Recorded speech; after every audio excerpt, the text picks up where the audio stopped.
I just had an excellent meeting with Mr. President where we talked about the fundamental transformation that has happened in the last 2 years. Think about it.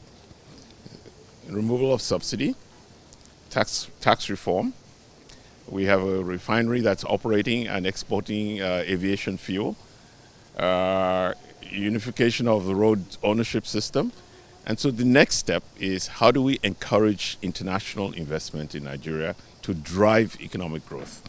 And I had a wonderful meeting with Mr. President, talking about exchanging ideas about how we can do that, how we can put Nigeria front and center on the map for international investments. And we had some very good suggestions and discussions about that. Apart from the suggestions, personally, what are you bringing on board? We're making investments in Nigeria. We explored additional opportunities. I'm not going to tell you what they are. You just wait, watch this space, you will see them.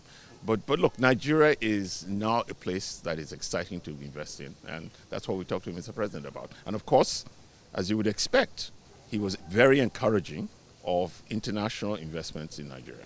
Okay, I'm not expecting you to tell me how you told the president, but what sector particularly are you interested in? Yeah, but you think about all the sectors that we invest in. Energy. So we invest in energy.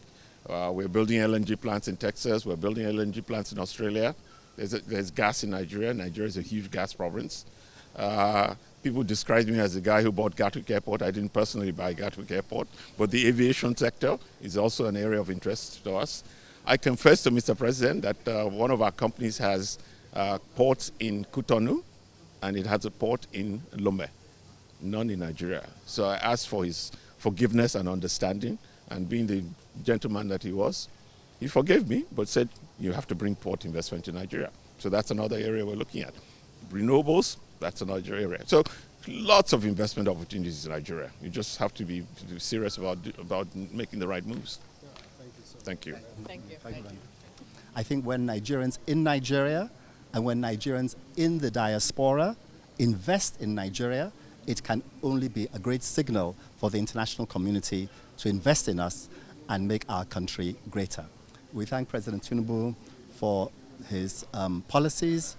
They have made Nigeria investable.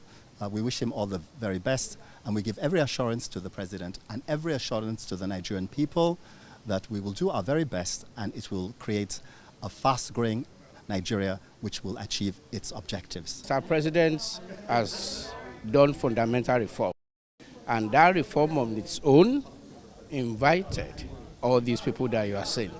We've done the fundamental. The next thing for us is to lead export-led economy, which is why you see this is our great Nigeria.